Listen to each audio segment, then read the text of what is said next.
春日部つむぎのゲーム作ってみよう。親愛なる視聴者の皆様、こんにちは。どうも、春日部つむぎです。今回は、エネミーをストリーミングしてみようと思います。エネミーをストリーミングしてみた、ミニゲーム、その7。実際に作ってみましょう。2つ目のエネミーグループ、レベル3、レベル7、レベル9には、エネミーのグループが2つあります。1つ目のグループとの戦闘中に画面内から弾丸が飛んできます。あまり好ましくないので、2つ目のエネミーグループは、プレイヤーが2つ目のブレンドトリガーボリューム内に入り、2つ目のカメラに移動するタイミングで、レベル上に配置されるようにします。2つ目のエネミーグループを別のレベルに移行します。レベル1の可視性をクリックして非表示にします。レベル3を表示します。2つ目のエネミーグループを選択します。レベル、選択中のアクタと新規作成で新しいレベルを作成します。名前をレベル3の G2 にします。レベル2引導にレベル3の G2 が追加されます。可視性をクリックすると、選択したエネミーがレベル3の G2 に移動したことがわかります。レベル7とレベル9も同じように新しいレベルを作成して、エネミーを移動します。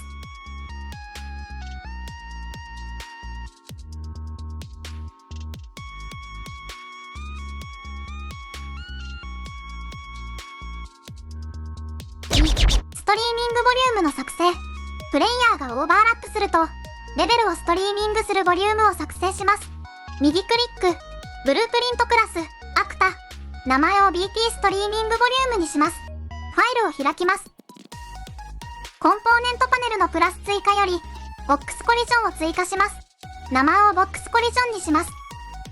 詳細パネル、形状、ボックスエクステンドを X100、Y100、Z100 にします。わかりやすいように色をつけます。ボックスコリジョン配下にキューブを配置します。スケールを X2.0、Y2.0、Z2.0 にします。マテリアルにマテリアルをセットします。色だけつけたいので、コリジョンプリセットをノーコリジョンにします。レンダリング、ハイデンインゲームを有効にします。ボックスコリジョンを右クリック、イベントを追加、オンコンポーネントビギンオーバーラップを追加します。プレイヤーのロックオン用コリジョンに反応しないようにします。アザーコンプより、コンポーネントハズタグノードを配置します。タグ名をロックオンレンジにします。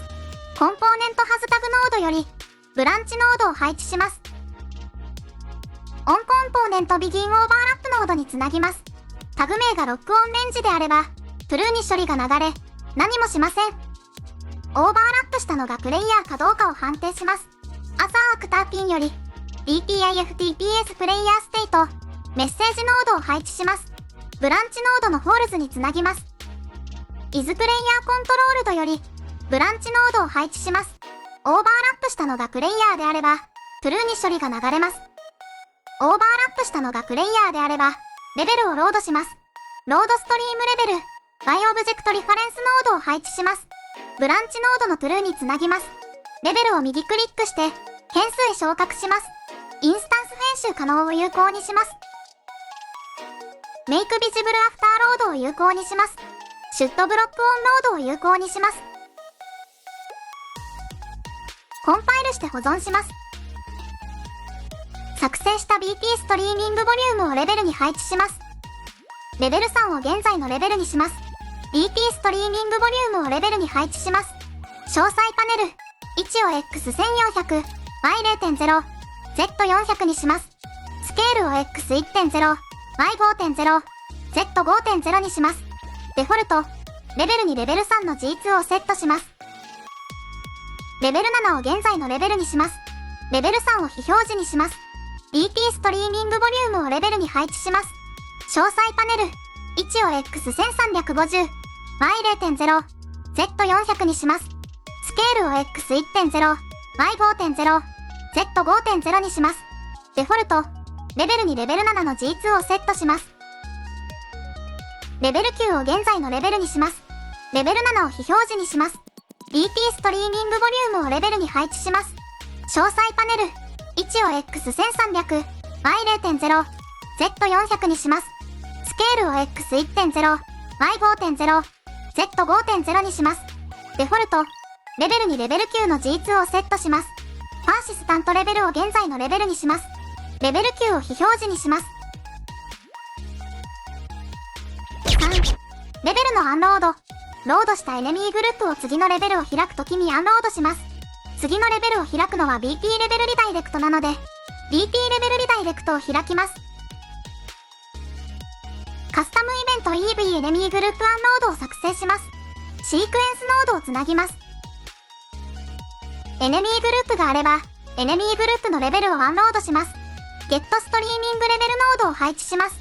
パッケージネームをレベル3の G2 にします。ゲットストリーミングレベルノードより、is valid ノードを配置します。シークエンスノードにつなぎます。エネミーグループレベルが存在していれば、アンロードします。アンロードストリームレベル、by オブジェクトリファレンスノードを配置します。レベルにレベル3の G2 をセットします。is valid ノードの is valid につなぎます。エネミーグループレベルの存在確認と、レベルのアンロードを複製します。レベル7の G2 に差し替えます。シークエンスノードにつなぎます。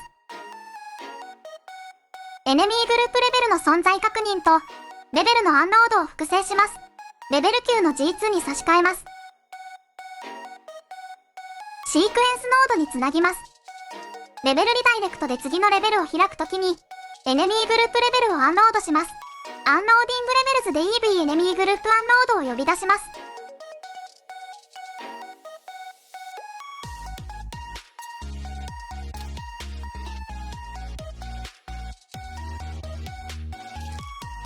コンパイルして保存します。起動してみましょう。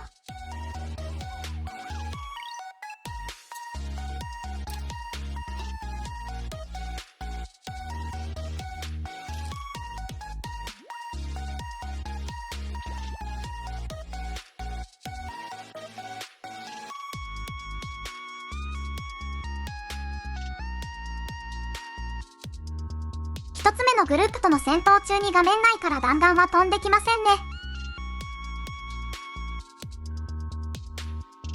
二つ目のブレンドトリガーボリューム内に入るタイミングで、二つ目のエネミーグループがレベル上に配置されてますね。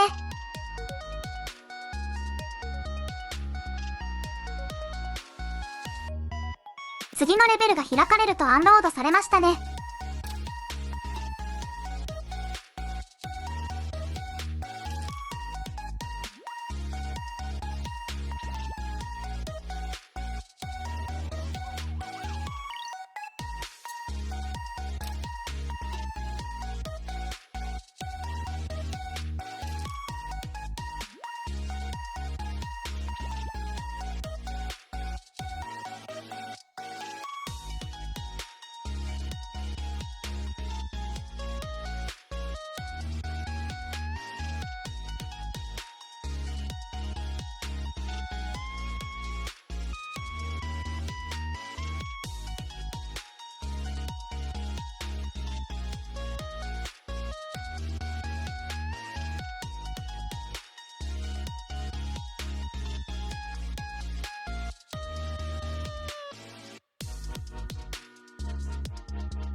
ゲームらしくなってきましたね。エネミーの出現をストリーミングで分けるメリットは、パフォーマンス向上。